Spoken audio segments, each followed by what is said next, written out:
Good evening, everyone. I am Aryan Gupta, the host of today's session.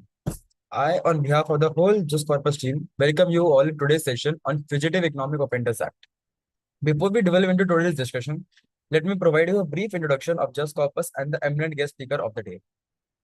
Just Corpus is a body of legal professionals who have come together to bring various aspects and chains of law under a single umbrella. Just Corpus, an edtech platform set up in 2020, has a wide reach of over 6 lakh clicks per month on an average basis on our website. The inspiration was derived from the ever-growing need for law students. Just Corpus has also incorporated an interdisciplinary journal and a multidisciplinary journal as its subsidiaries, named as the Just Corpus Law Journal and the International Journal of Law Research, Education, and Social Sciences. Now, turning our attention to the focal point of the day. We are privileged to have Ms. Reva Gupta as our esteemed guest speaker. Ms. Reva Gupta is an assistant professor at the Indore Institute of Law, where she is deeply committed to advancing legal education and student development. She holds a Bachelor of Commerce and a Bachelor's of Law from Symbiosis Law School, Noida, and has further enriched her legal knowledge by completing a Master's of Laws LLM at the same institution. Currently, she is pursuing her PhD at Calcutta's University, Greater Noida, where her research focuses on critical aspects of law. In her role at ILI, she served as the faculty coordinator for the career development cell.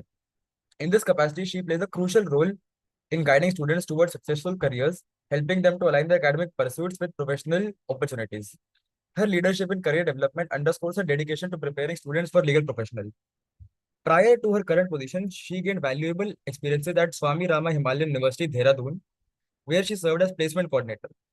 In this role, she was instrumental in facilitating student placements, framing connections between the universities and legal employers, and enhancing the institute's reputation in the legal field. With 3 years of experience in academia, she has developed a robust teaching portfolio that spans a wide range of legal subjects. Her teaching approach is characterized by a blend of rigorous theoretical institution and practical applications, ensuring that her students are well equipped to meet challenges of the legal profession. Her academic and professional journey reflects her deep commitment to legal education, research, and student success. Her ongoing PhD work, coupled with her experiences in both academic and career development roles, positions her as a key contributor to the legal academic community and an inspiring mentor to her students. So that concludes the introduction, ma'am. The floor is all yours. Thank you. Thank you so much, Aryan. I wanted to share the screen actually, but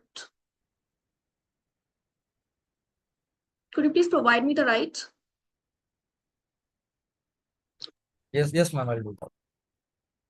All right.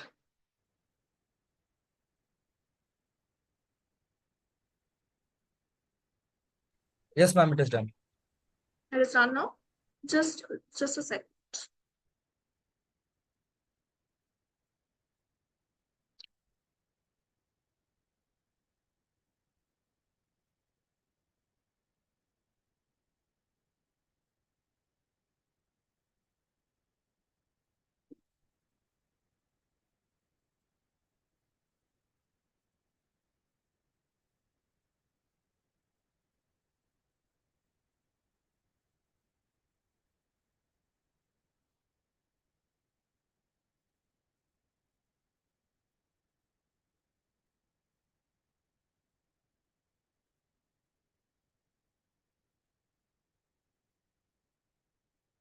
Aryan, is it visible?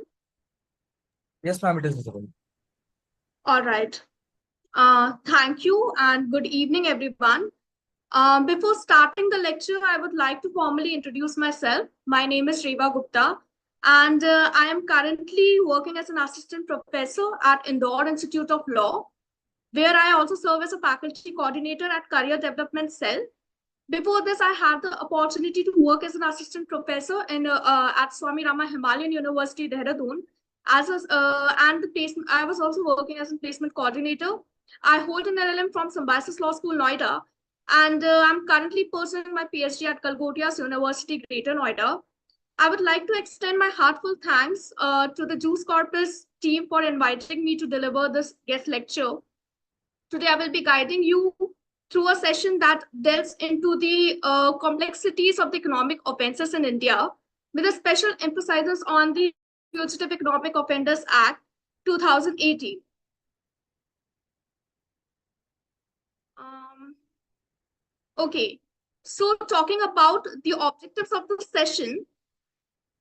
the objective of this session is to help you understand what is the nature of the economic offenses, the challenges possessed by the fugitive offenders, and the significance of the legislative measures in addressing these challenges. Basically, this act was introduced to address a growing concern in our country, the increasing number of economic offenders who flew the country to evade the legal prosecution. But the question is, why was such an act was necessary?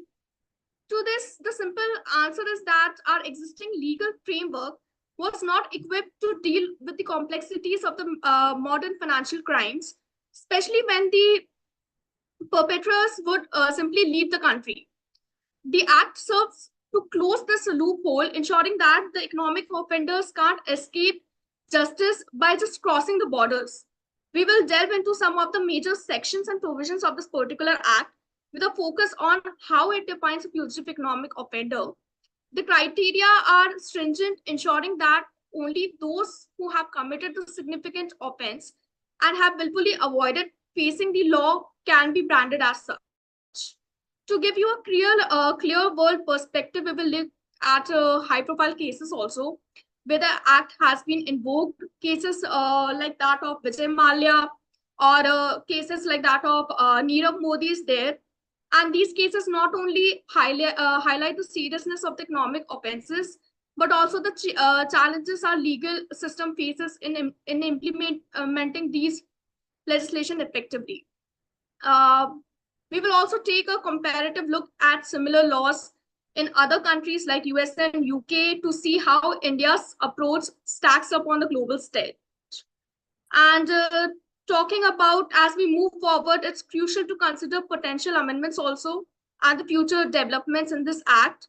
And law, according to me, law must evolve with time, and the Fugitive Economic Offenders Act is no exception in that. And there are ongoing efforts to strengthen the India's legal framework against the economic offenses. And I think it is important that we remain proactive in this regard. Um, Talking about the background on economic offenses in India, uh, so let's just take a look at the background of economic offenses in India. Initially, talking about the laws like Indian Penal Code and that of the Companies Act were used to handle the economic crimes. But these laws weren't really built to deal with the more complex financial crimes that started popping up as our economic grew and the technology advanced. After India opened up its economy in 1991, we saw a massive economic growth. But with that growth, we also saw a rise in sophisticated financial crimes. This case really, you can also see the case of a big wake-up call which came in 1992 with that of Harshad Mehta security scam. This case really highlighted the gap in our legal system and the need for stronger law to tackle these new age economic offenses. Talking about the importance of addressing the fugitive economic offenders, now that we have covered the background, let's just talk about why it is crucial to address fugitive economic offenders. First and foremost, it's about the legal integrity. We need to ensure that those who commit economic crimes are held accountable. This isn't just about punishing the wrongdoing, it's about upholding the law, rule of law, and sending a clear message that no one is above it. By doing so, we can actually deter future offenses. Moving on to the economic stability, when offenders flee with stolen assets, they are not just harming the individuals, they are basically threatening, I would say, the financial stability of the entire community and even the nations also. Recovering these assets and preventing further damage is the key to maintain a stable economy. And let's not just forget about the public trust. People need to have the confidence in our legal system and the financial system. When we take a swift action against these offenders, it shows that the system works, restoring faith amongst the public. And here, the international cooperation also plays a very important and big role. These crimes often cross borders. So, working with the other countries to tackle fugitive economic offenders strengthen the international relation with law enforcement efforts and globally. We also need to think about the preventive precedents. If we don't address these cases promptly, it could encourage others to think they can get away with similar crimes also. Swift justice helped to set a strong example in that particular case. And then also the matter of victim compensation. By effective prosecuting offenders and recovering the assets, we can ensure that victims are compensated, helping to mitigate the impact of the crimes on their lives. Lastly, let's just talk about the national security. Economic crimes on a large scale can weaken a financial system, posing a serious threat to national security. So, addressing these crimes isn't just about the justice, it's about protecting the very foundation of our society.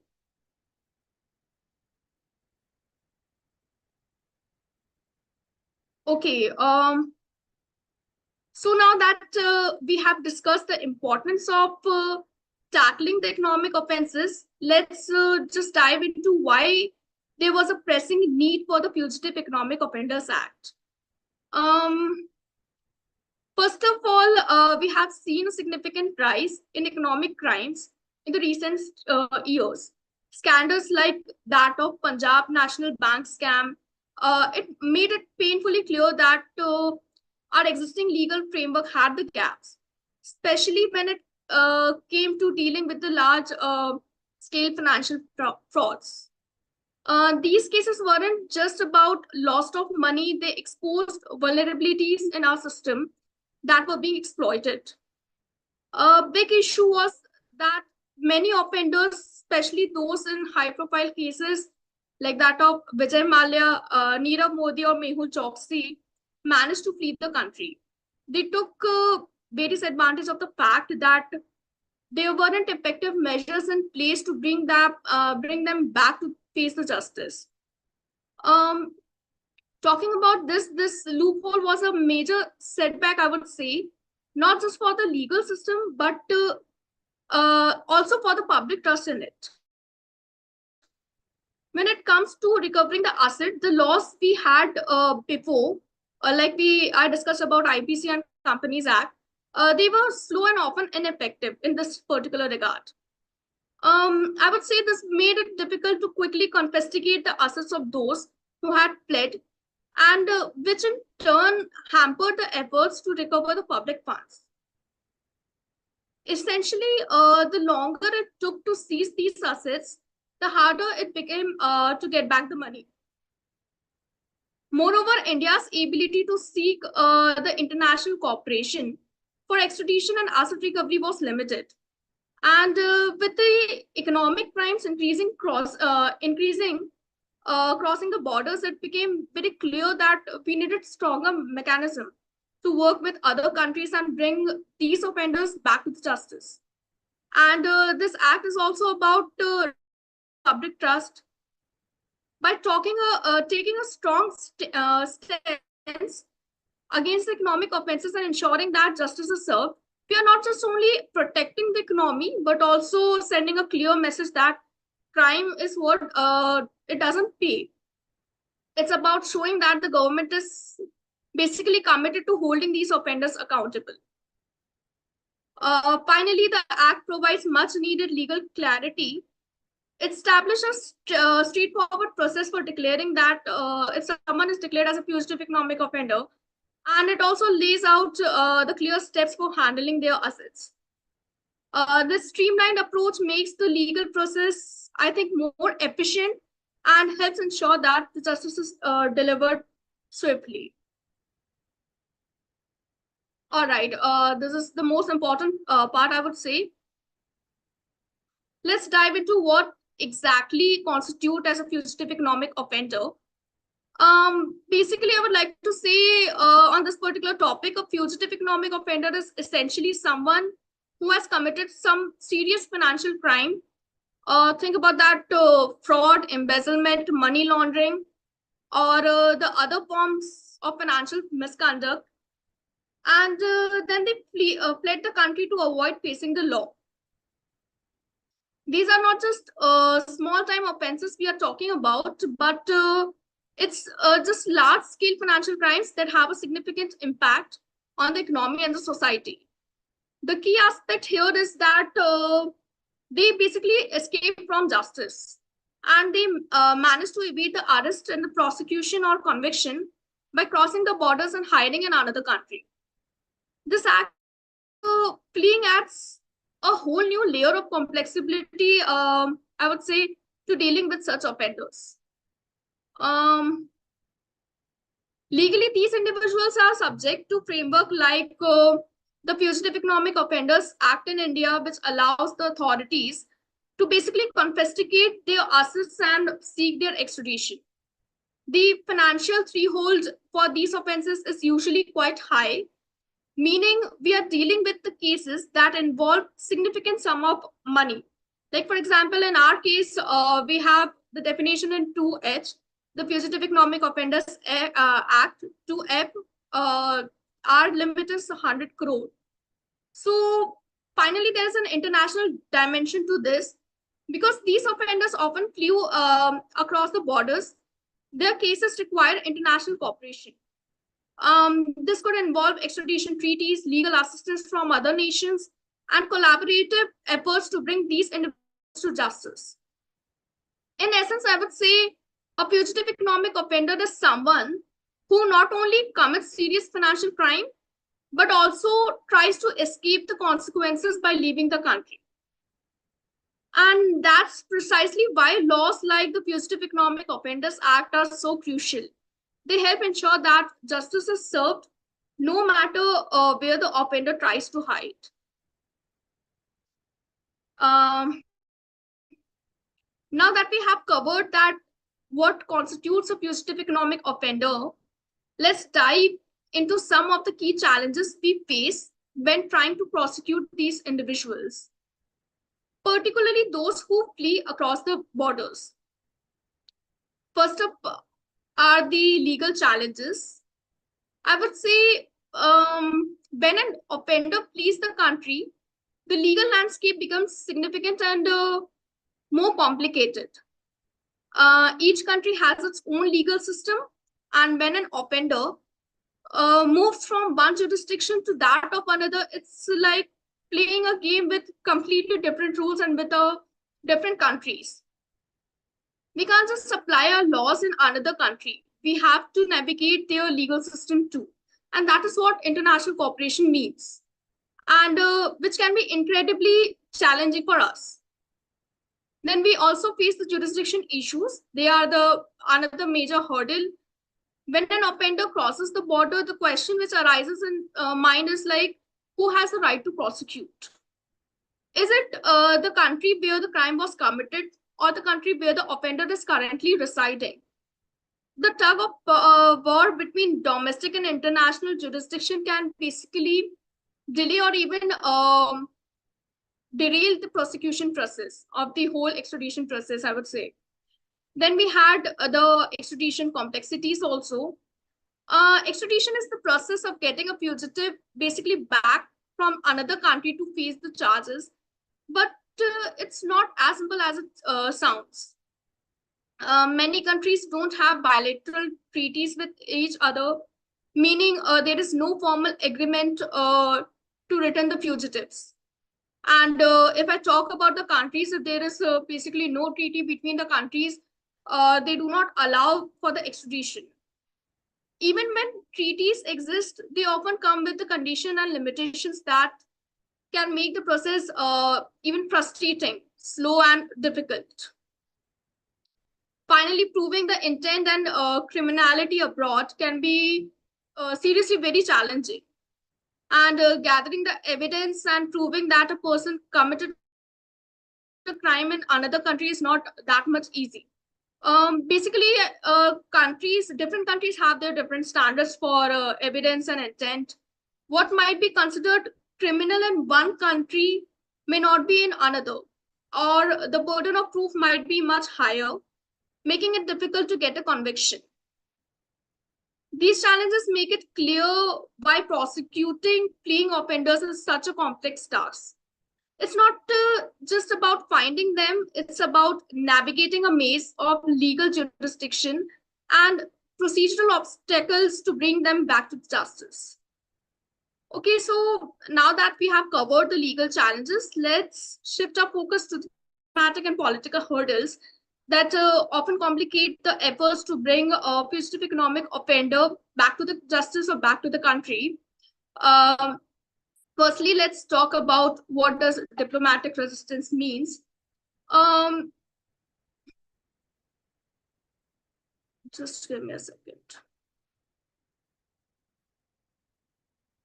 Aryan, is it visible properly?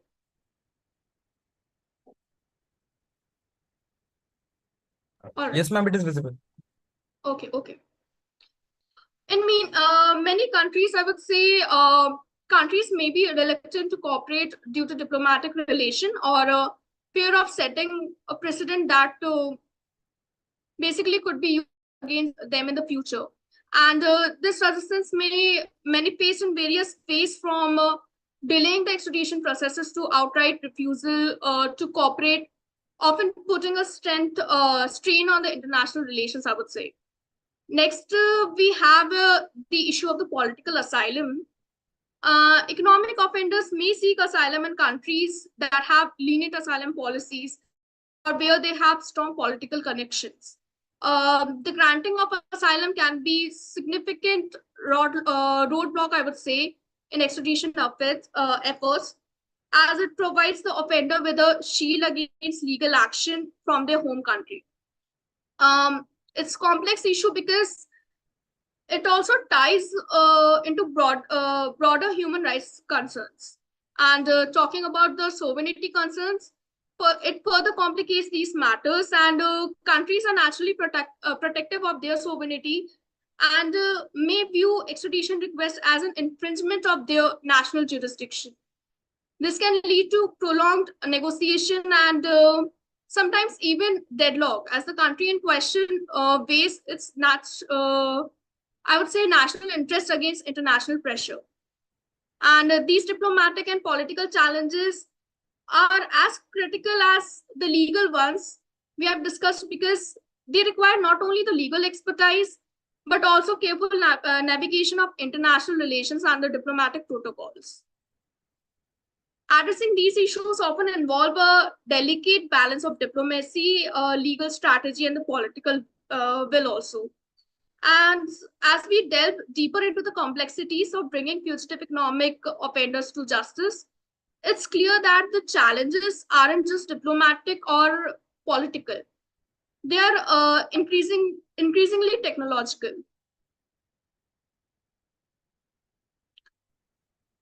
Actually, I think I'm facing some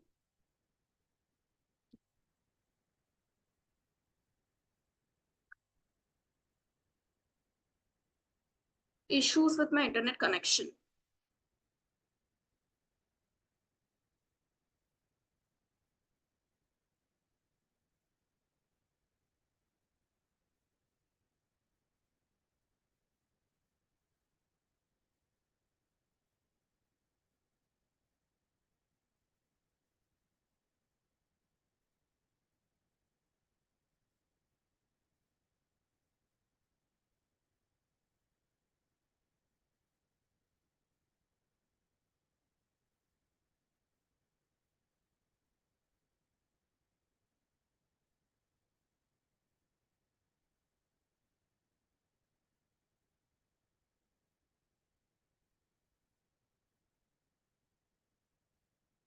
Are it as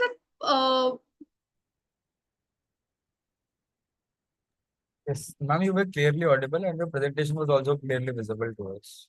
actually, I think there is some issues with the network. Is it fine now? Yes, ma'am, the challenges in persecuting fleeing offenders slide is on and your voice is also properly audible. All right, all right. Okay, so I was just discussing about the diplomatic and political challenges. And okay, so let's just discuss about the sovereignty concerns. Sovereignty concerns further complicate these matters, and countries are naturally protective of their sovereignty and may view extradition requests as an infringement of their national jurisdiction, I would say. This can lead to prolonged negotiations and sometimes even the deadlock, as the country in question weighs its national interests against the international pressure. These diplomatic and political challenges are as crucial as the legal ones we have discussed, because they are not just legal expertise but also careful navigation of international relations and the diplomatic protocols. Addressing these issues often involve a delicate balance of the diplomacy, legal strategy, and the political will.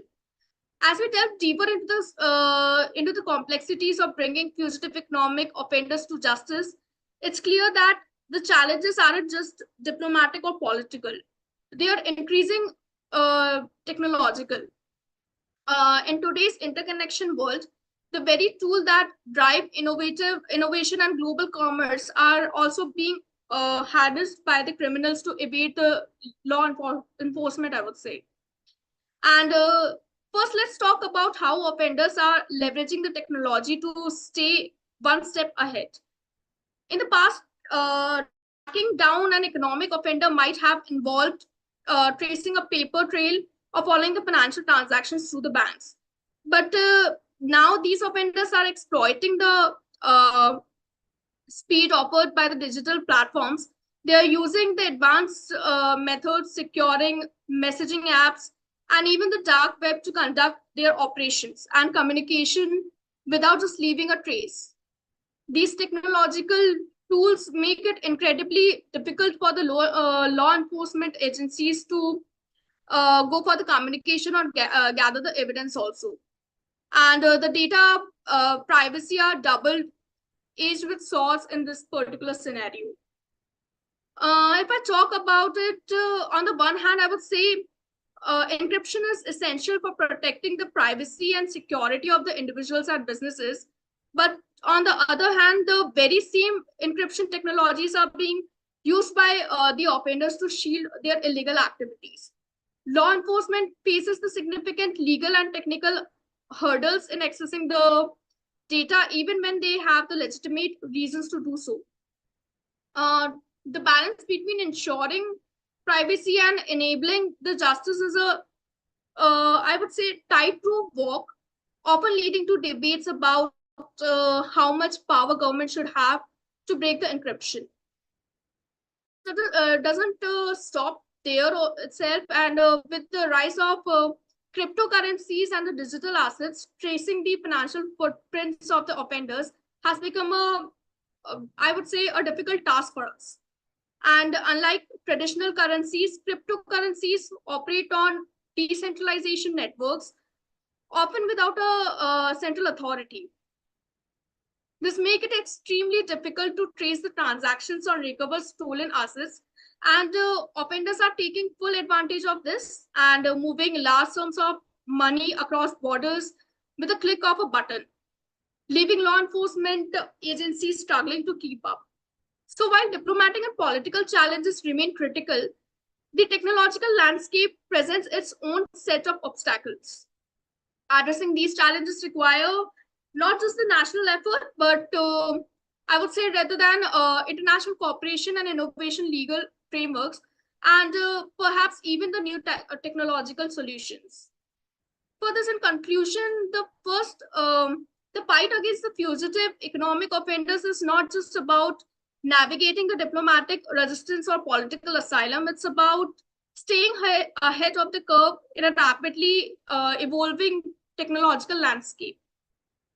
Law enforcement agencies must, I would say, adapt, innovate, and collaborate across borders to ensure that justice is served in the digital age.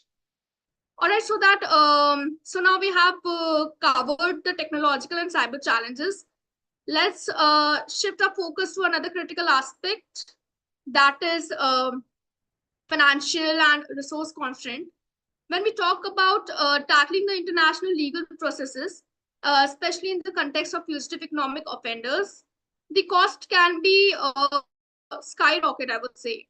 Firstly, there is the high cost of international legal processes.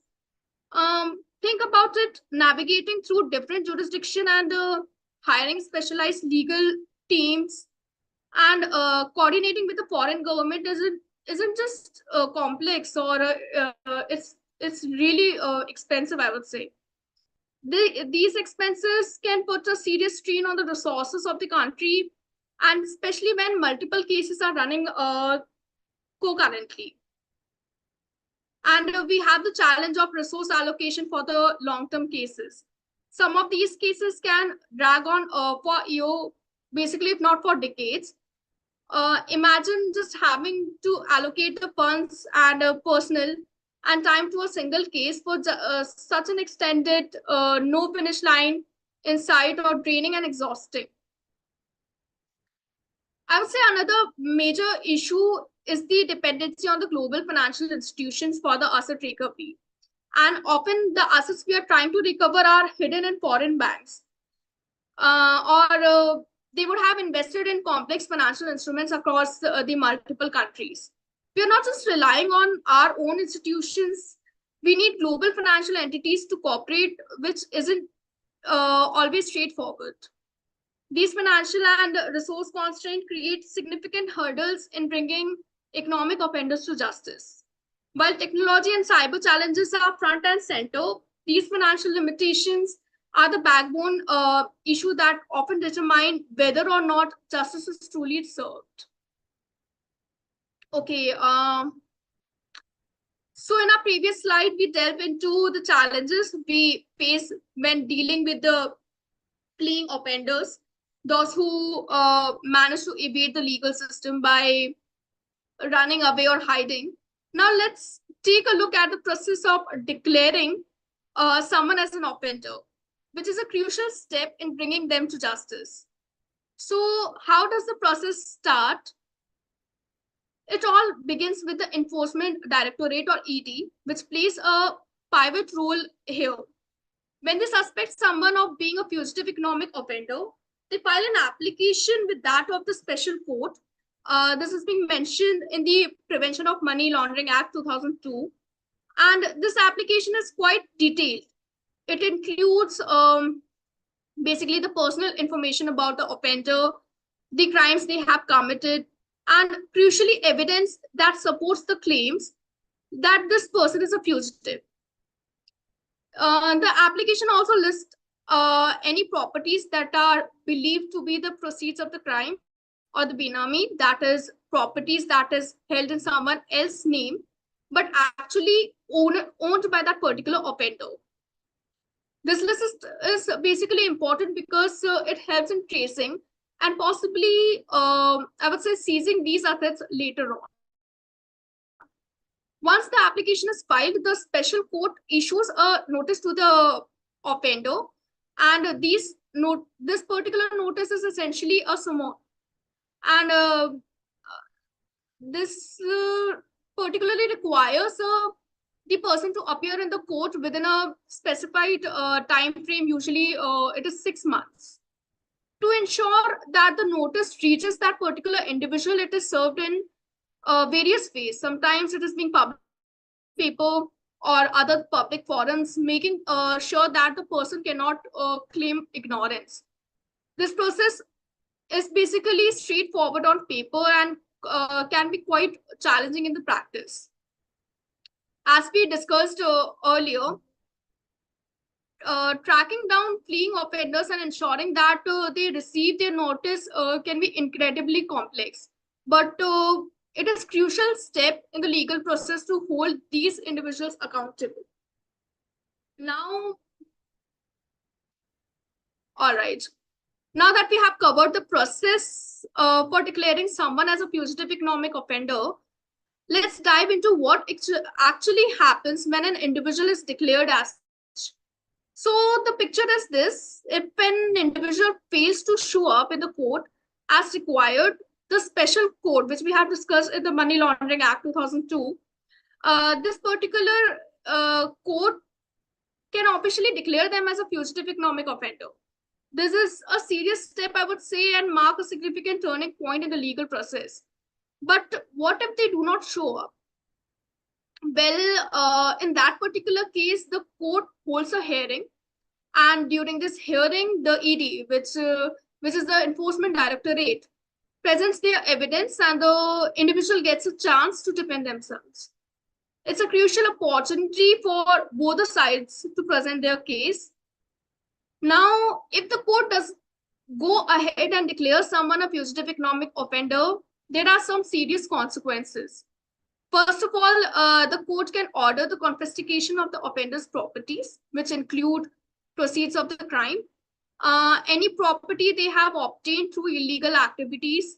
The second one is the Benami property, the property that are technically owned by someone else but are really under the offender's control.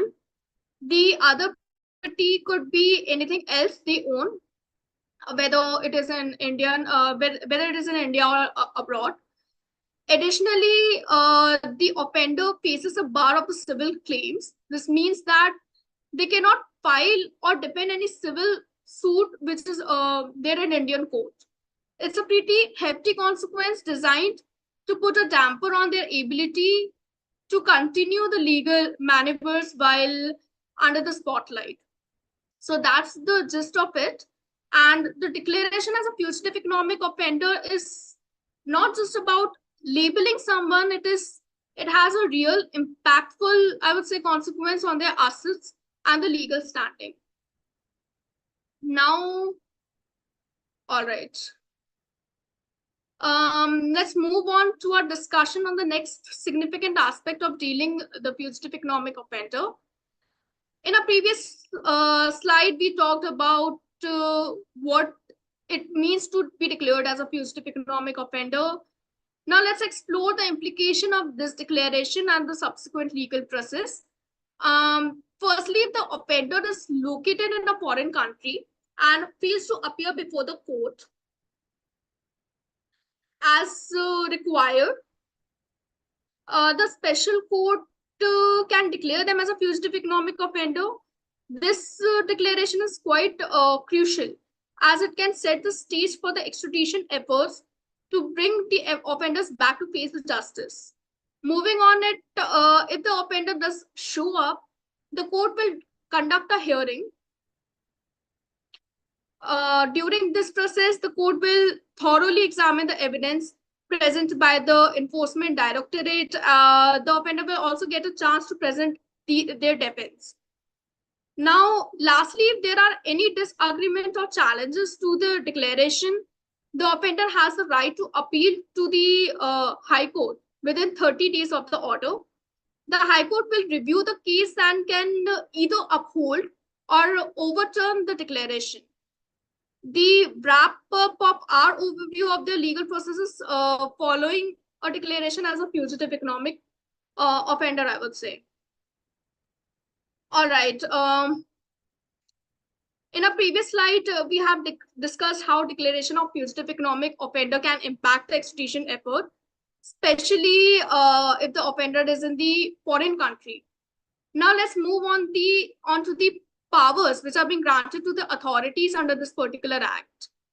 Firstly, the act gives authority significant powers in terms of basically search and seizure. They can conduct searches and seize the properties of individuals who have been declared as a fugitive economic offender. And I would say this is a crucial tool for recovering the assets and evidence related to their crimes. Secondly, the authorities have the power to issue the arrest warrant also. And this means they can formally request that a person can be arrested if they are declared as a fugitive economic offender. And additionally, the court or designated authority can issue the summons and attachment orders. This essentially means that they can call the offender to appear in the court and attach their properties to ensure that they cannot dispose of or hide them. If the offender fails to appear before the court, the authorities have the right to confiscate their own property. And this is a strong deterrent against evasion of that particular law. Finally, the court plays a critical role by being authorized to declare individual as a fugitive economic offender based on the evidence which they have presented. This declaration, I would say, is not just a label, but sets off a series of legal action aimed at bringing the offender to justice. In summary, These powers are integral to ensure that the justice is served and that individual who committed the economic offense are held accountable, even if they try to evade the legal system. Now let's dive into what happens after we have used our power or to go after a fugitive economic offender. The first one, which I've discussed, is like confiscation of the property. Once someone is declared as a fugitive economic offender, the authorities swoop in and seize all their properties. This means that everything they own, whether it's real estate or cars or any other valuable item they are holding on, it has been taken over. Then the management of the confiscated properties, but we don't just take the properties and let them sit idle. A designated administrator steps in to handle and take care of their assets. They make sure that everything is managed properly while we figure out the next step. All right. The sale of confiscated assets, the ultimate goal of this particular thing is to recover the money which is being owed. So we can sell these confiscated assets. The proceeds from these sales go through recovering the dues and compensating that particular victim. Protecting the protection of the third party rights. Now we have to be fair. There might be other people who have legitimate interest in these properties. Maybe there are lenders or buyers who didn't knew about the fraud. The law has safeguards to ensure that their rights are being protected. Talking about utilization of funds, basically the funds we get from selling the asset don't just disappear. They are used to settle the claims made by the people who have been affected by the economic crimes. This way, we are making sure that money goes where it is being needed most. So, in summary, the whole process is about making sure we can reclaim and fairly manage the assets from those who have committed the economic offenses and ensuring that the victims get some form of restitution. Moving to the next slide.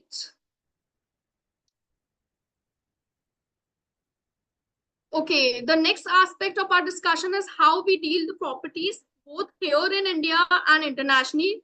Internationally, once they have been confiscated. So after we have confiscated the properties from a fugitive economic offender, what happens next is it's not just about dealing with the assets within our borders. We need to think globally. Here I have listed how it works. First, it is confiscation of the domestic property. Firstly, if an individual is declared as an offender, their properties within India are seized. This happens regardless of where the actual offense took place. It's just a way of ensuring that the offender can't benefit from the ill-gotten gains while evading the justice. Next is international cooperation. The law makes provisions for us to work with foreign governments to identify, to freeze, and eventually confiscate the property in other countries. This is crucial because economic offenders often hide assets in various jurisdictions to avoid the detection. Talking about the reciprocal arrangement, India also has the ability to enter into the reciprocal agreements with other countries. These agreements are essential as they provide a formal mechanism for assisting each other in its confiscation process. Basically, it's mutual support to tackle cross-border crimes. Now, the next is the cross-border enforcement. Enforcing these confiscation orders across different jurisdictions isn't straightforward, I would say. It involves navigating through diplomatic channels, but thanks to the law, we have a structured approach to ensuring that these orders are respected internationally. Lastly, we don't work in isolation, and collaboration with the international agencies like that of the Interpol helps in tracking and seizing the properties which is being owned by the fugitive offenders on a global scale. These agencies provide valuable resources and support in the hunt for these assets. In summary, the process is comprehensive and complex also, and it requires a mix of domestic action and that of international cooperation. It ensures that the fugitive offenders cannot easily evade the justice by just shifting their assets overseas. Now, all right.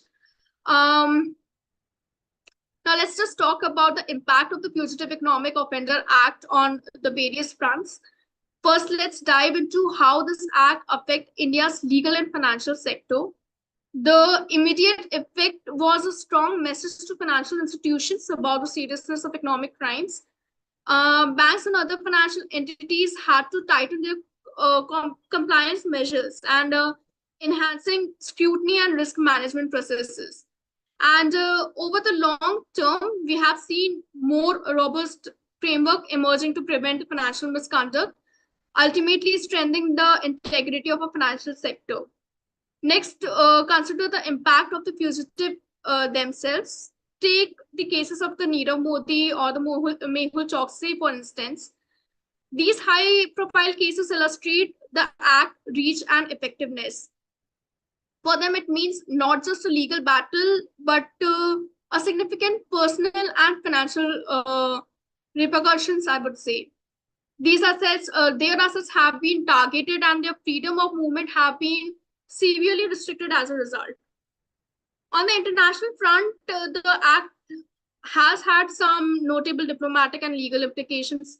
It's not just about enforcing the law within the India, but also working with the other countries to manage these cases.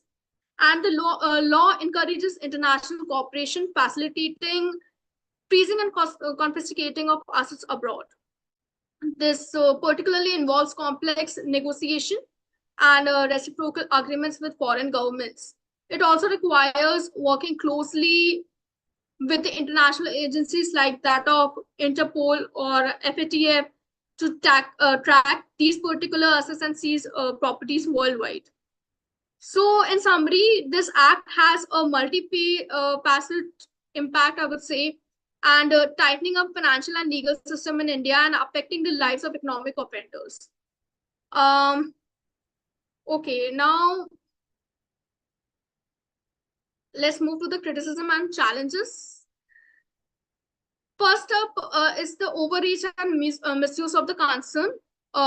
There is a worry that the broad definitions and sweeping powers granted by the act could lead to the misuse. Essentially, there is a risk that individual could be targeted without concrete evidence just because the definitions are so expansive, I would say. Next, we have the due process issue. The act allows for the confiscation of the property even before someone is convicted. This raises concerns about bypassing this due process right, which are essential for ensuring the justice and the fairness. Another issue is the excessive power to the authorities.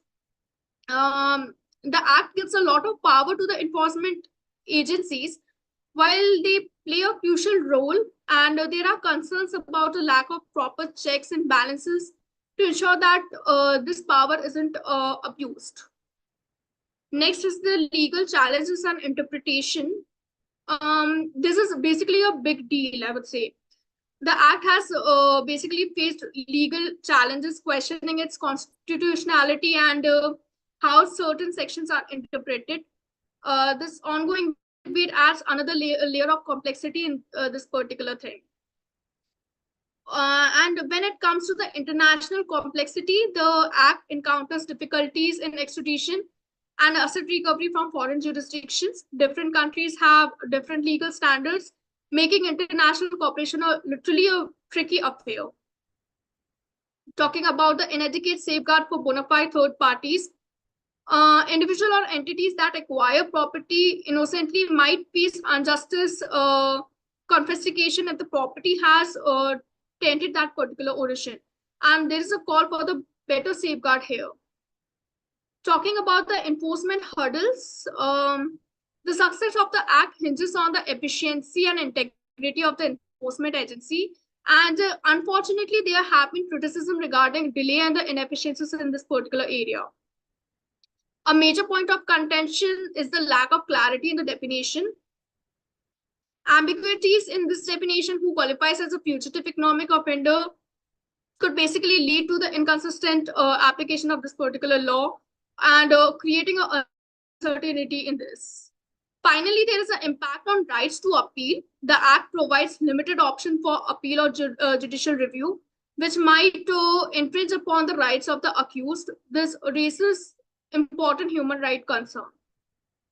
So while the Act has its strength, this criticism highlights areas where improvement might be needed to ensure that fairness and effectiveness is there.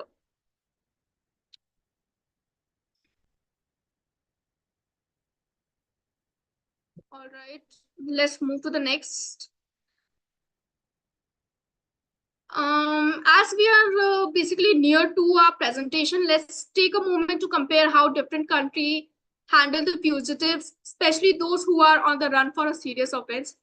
You must be thinking about why I have basically taken US and UK itself. Since my PhD topic is this particular act itself, we are comparing two countries in this. I have taken USA and UK. Previously, we have tried in many other countries also. I went through Canada, I went through the Pakistan Act also, Australia also. But these two countries were having a very proper extradition laws as compared to the other countries. And that is the reason why I have taken US and UK in this guest lecture also. So first, we haven't have India's Fugitive Economic Offenders Act 2018. This law is tailored to deal with the individuals who escape abroad to avoid prosecution for major economic crimes. The scope is quite specific, focusing on economic offenses involving 100 crore or more. And one of the unique features of this act is that it allows for the confiscation of assets within India. And the best part is even before the accused is convicted. The process is relatively streamlined with special courts designated to handle these cases. Next, in the USA, we have the Fugitive Felon Act. This law targets individuals who cross state lines to avoid the prosecution for any federal felony. Unlike India's approach, asset confiscation is not permitted before a conviction, and which I think is the best part. And here it is something where we lack. And talking about the burden of proof, here it is a bit heavier and requiring evidence that the person crossed the state lines to escape the justice. Extradition is managed through separate treaties, and it is a bit more complex and involving different federal and state courts. Over in the UK, the Extradition Act 2003 offers another perspective. It deals with the fugitives who either flee to the country, flee the UK, or stay abroad to avoid the arrest. Not limited to just economic offenses, asset confiscation occur post-conviction, and extradition requests are managed through designated courts. The UK also has a robust international cooperation network, ensuring that extradition processes are thorough and extensive. So in summary, while all three jurisdictions aim to bring fugitive to justice, their approaches are very significant. India focuses on economic offenses with a streamlined process for asset confiscation. The USA handles federal felonies with a more traditional legal process. And the UK balances a broad scope of offenses with extensive international cooperation. Now, next, okay, here I have mentioned some notable cases of economic offenses. First, let's talk about India. The first case is the very famous case of Vijay Mallya. Vijay Mallya was known as a well-known businessman. He defrauded on loans worth rupees 9,000 crores, and he fled the country in 2016. And the Indian courts had to step up using the Fugitive Economic Offenders Act. They pursued his extradition and tried to seize his assets, but the case was quite a challenging one. Talking about the next one is of Nirav Modi, and the case involved 13,500 crores fraud at the Punjab National Bank, and escaped India early in 2018. The Fugitive Economic Offenders Act came into play again, focusing on asset seizure and his extradition. This particular case shows how the FEOA is being used to recover stolen assets and pursue offenders beyond the Indian borders. Talking about the next case, Mehul Choksi case, which came in 2020, he was caught up in another massive banking fraud and also fled the country in 2018. And the Indian government invoked this act to not just get him back, but also recover the asset he has taken away. Efforts to extradite him from Antigua and Barbuda were quite a roller coaster thing for India. Now let's just talk about the US cases. The first one is of Alan Stanford, which was there in 2009. There was this particular person ran a huge Ponzi scheme worth billions. When he was finally caught, he faced multiple fraud charges and was sentenced to 110 years in prison. And the US worked hard to recover the asset and make sure the justice was served. The next case is a very famous case of Bernard, and this was also dealing with that of Ponzi scheme. And Madoff was sentenced to 150 years in prison, and the US made significant efforts to recover the funds and compensate the victims of this massive scheme. The next is of UK. The David David case in 2015, which involved a serious financial misconduct, and the UK legal system took an action. This case basically highlight how the UK handles economic crimes with its regulatory and legal frameworks. The last case of Gersi case was linked to major fraud scheme in the UK. The approach to his case was similar to that of the fugitive economic offender, with efforts directed at asset recovery and legal proceedings.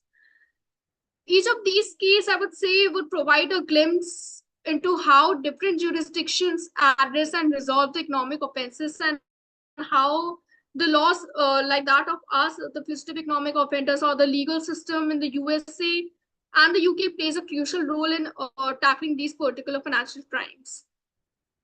So, all right, as we wrap up, let's take a step back and reflect on what we have discussed today. The Fugitive Economic Offenders Act has definitely made waves as a significant tool in India's fight against economic crimes. But like any other new system, it had its share of hiccups, especially when it comes to recovering of asset and getting back the people, or I would say the extradition. It's worth noting that US and the UK have been dealing with these challenges for a while now.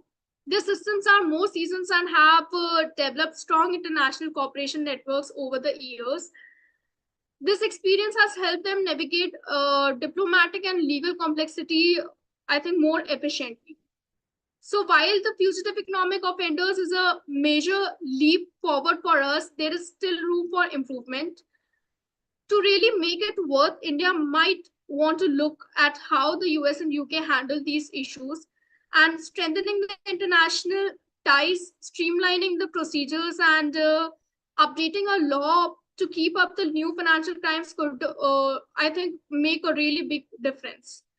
In essence, the Fugitive Economic Offenders Act has a potential to be a powerful tool against economic offenders, but its success will hinge on how we have adapt and evolve alongside it. Thanks for your attention, and let's keep pushing forward in its crucial fight against financial crime. If you have any questions, please do let me know. Thank you, ma'am, for your valuable insights. Uh, we actually have a few questions, so I'll be proceeding with them now. So, ma'am, first question is that, in your opinion, what have been the Just biggest challenges in implementing of this act since its enactment? see, basically, if I talk about this particular act, the definition clearly states that we have to have a 100 crore limit. I think this is the biggest limitation, I would say. While I'm pursuing my thesis regarding this particular topic itself, we have tried to file a lot of RTIs. Like basically, which are the cases which do not have the limit of 100 crore.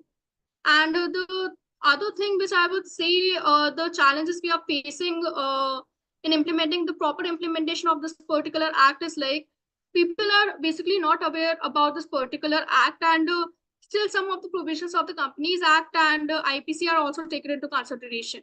So I would say we can't say like this ki this particular act is not as efficient as uh, I would say this particular act is efficient, but there are some of the things which is taken into consideration while dealing with these cases.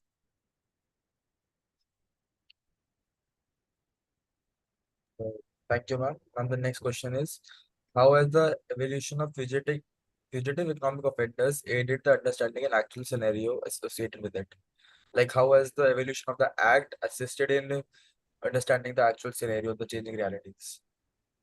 See, basically, if we see this particular act, the first case which evolved was the Harshad Mehta's case. Basically, in that particular case, what happened was like a lot of Ponzi schemes were made by this particular person, and he stated like basically he stated he was just dealing with the I would say um, okay, I was just talking about the Harshad Mehta's case. In this particular case, what happened? He created a lot of shell companies, and he stated, I will be providing you with the higher returns as compared to that of the with low investments. So here, with these type of cases, the Fugitive Economic Offenders Act evolved, and basically what was happening, these cases were dealt with that of the Companies Act and with that of the IPC and some of the other provisions of the Money Laundering Act, but they were not self-sufficient, and that is the reason why this act came into existence.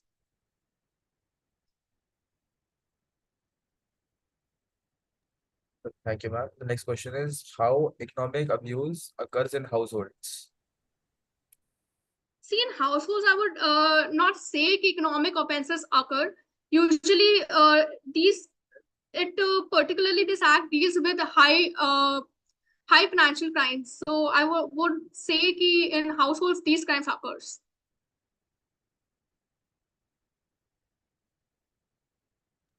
That makes sense, ma'am. The next question is, how is the procedure to be followed to declare a person economic offender? See, this particularly I have discussed already in my slides.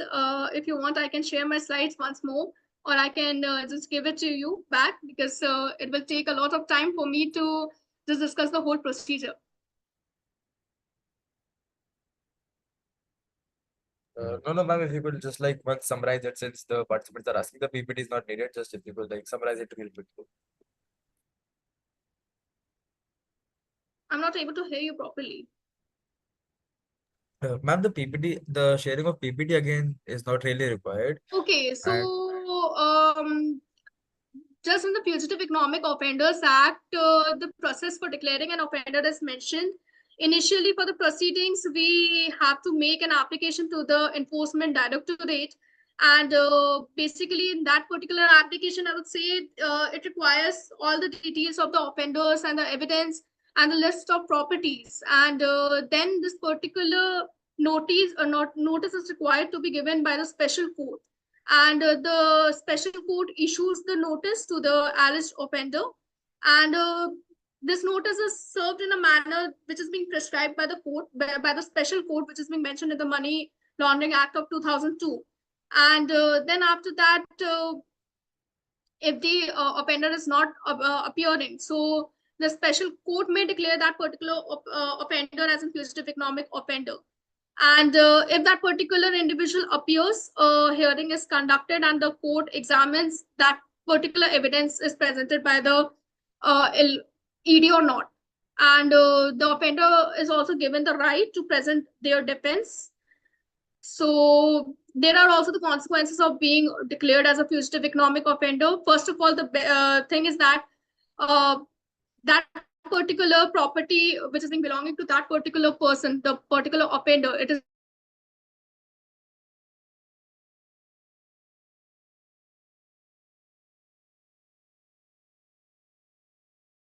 And once that particular court that particular court of the offender's property, and it includes the proceeds of crime, the benami properties, and the other properties which are being held by that particular person. And also it is like that it bars the civil claims. Basically the offender is barred from filing any of the depending any civil claims which is there in the Indian courts. Thank you, ma'am. Do you have anything else to add before I deliver the final vote of thanks?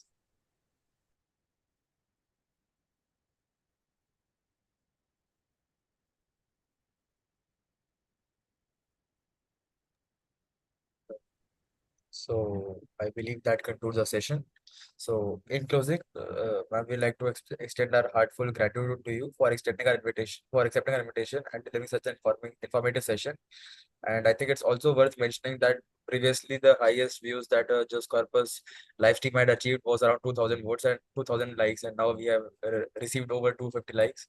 So that is a major milestone for us. So thank you, ma'am, once again for this opportunity, for the opportunity to host you. We hope everyone found it interesting and knowledgeable, and we look forward to the opportunity to host you again. Thank you so much, Aryan. Thank you so much, the whole team of Juice Corpus.